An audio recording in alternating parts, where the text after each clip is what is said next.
नमस्कार दोस्तों, पश्चिमी यूपी से लेकर पूर्वांचल तक अपने आतंक का डंका बजाने वाला कुख्यात माफिया सरगना संजीव माहेश्वरी कभी डॉक्टर बनकर लोगों की सेवा का सपना रखता था। चिकित्सा की राह पर निकलकर एक डॉक्टर के यहाँ कंपाउंडर बन गया। चिकित्सक द्वारा जो दवाई पर्चे पर लिखी जाती, उन दवाई की पुड्डियां बनाकर मरीजों को देता। जिस डॉक्टर के यहाँ संजीव नौकरी किया करता था, उसके किसी व्यक्ति के पास रुपये फंसे थे।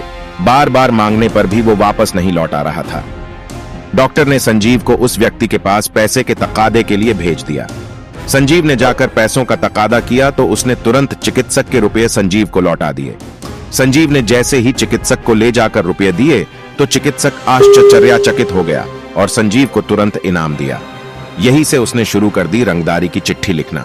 संजीव का हौसला इतना बढ़ा कि संजीव जिस डॉक्टर के यहाँ नौकरी किया करता था, उसी का अपहरण कर लिया और मांग ली मोटी रकम की फिरौती। चिकित्सक के परिवार वालों ने संजीव को फिरौती देकर चिकित्सक को छुड़ा लिया, लेकिन संजीव माहेश्वरी चिकित्सा की डगर से अपराध की डगर पर जब चला तो उसने दवाई के पर्चे लिखने के सपने को चकनाचूर कर रंगदारी की चिट्ठी लिखनी शुरू कर दी। संजीव माहेश्वरी उर्फ जीवा ने उसके बाद कोलकाता के उद्यमी राजू दीवान के बेटे प्रतीक दीवान का देहरादून से दिल्ली जाते समय अपहरण कर अपराध की दुनिया में अपने गैंग की एंट्री की। प्रतीक दीवान को छोड़ने की एवज में 2 करोड़ की फिरौती मांग ली, जिसको लेकर पुलिस विभाग में हड्डकंप मच गया। 90 के दशक में इस अपहरण की गूंज दिल्ली से लेकर लखनऊ तक पहुंची थी। हालांकि पुलिस ने प्रतीक को सकुशल बरामद कर लिया। संजीव माहेश्वरी को अपराध की दुनिया में बढ़ा नाम कमाने का चस्का लगा तो उसने पश्चिमी के साथ साथ पूर्वांचल में अपनी पकड़ेच बनानी शुरू की और मुख्तार अंसारी गैंग में एंट्री कर ली, जिसके बाद उसने एक के बाद एक अपराध कर अपना नाम अपराध की दुनिया में कायम कर दिया।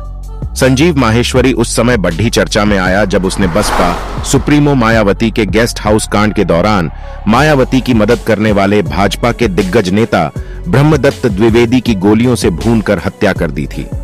उस समय के भाजपा के शीर्ष नेता अटल बिहारी वाजपेयी, लाल कृष्ण आडवाणी व मुरली मनोहर जोशी उनके घर फर्रुखाबाद पहुंचे थे, जिसके बाद संजीव जीवा का सिक्का पूर्वांचल में भी चलने लगा था।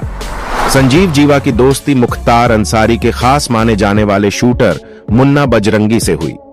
ये दोस्ती ऐसी परवान चढ़ी कि विधायक कृष्णानंद राय की एक प्रोग्राम से लौटते समय कार सवार बदमाशों ने ताबड़तोड़ गोलियां बरसाकर हत्या कर दी। विधायक समेत 7 लोगों की इस कांड में जान गई थी। इस मामले में भी संजीव जीवा, मुन्ना बजरंगी समेत कई लोगों का नाम आया था, जिसके बाद संजीव जीवा को पुलिस ने गिरफ्तार कर जेल भेज दिया। संजीव जीवा पर एक के बाद एक केस लदते चले गए। संजीव जीवा ने अपना नेटवर्क पूरे यूपी में खड्डा कर लिया और जेल से ही बैठकर अपने गैंग को ऑपरेट करने लगा।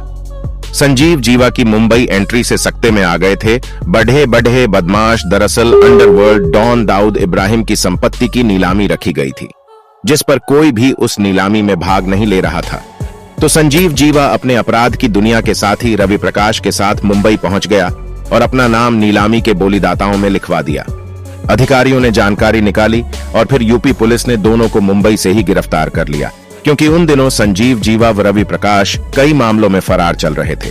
मुन्ना बजरंगी की जेल में हत्या के बाद जीवा को सताने लगा था हत्या का डर। दरअसल मुन्ना बजरंगी की बागपत जेल में गोलियों से भूनकर हत्या के बाद संजीव जीवा को भी लगातार अपनी हत्या का डर सताने लगा था, जिसको लेकर उसने मुजफ्फरनगर पेशी पर आने में आनाकानी शुरू कर दी थी। साथ ही संजीव जीवा की पत्नी पायल माहेश्वरी ने चीफ जस्टिस को प्रार्थना पत्र लिखकर अपने पति की सुरक्षा की गुहार लगाई थी। संजीव जीवा अपराध की दुनिया में नाम कमाने के बाद राजनीति की चाशनी का भी स्वाद चखना चाहता था, जिसको लेकर उसने अपनी पत्नी पायल माहेश्वरी को राजनीति में उतारा था।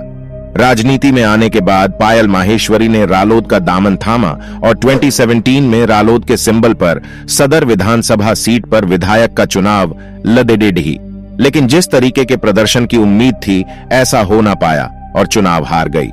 कुख्यात माफिया संजीव जीवा की ही हत्या नहीं हुई है, इससे पहले भी कुख्यात के खून से कोर्ट का कटघरा लाल हो चुका है। 16 फरवरी 2015 में कुख्यात बदमाश विक्की त्यागी की भी मुजफ्फरनगर कोर्ट रूम में ही गोलियों से भूनकर मौत के घाट उतार दिया था और हत्यारोपी ने पुलिस के सामने सरेंडर कर दिया था। और सेम टू सेम यही संजीव जीवा के साथ भी हुआ और एक माफिया का अंत हो गया। सो दोस्तों, ये वीडियो आप सभी लोगों को कैसी लगी हमें कमेंट करके जरूर बताइएगा। चलिए मिलते हैं किसी नेक्स्ट वीडियो में किसी दूसरे टॉपिक के साथ। तब तक के लिए जय हिंद।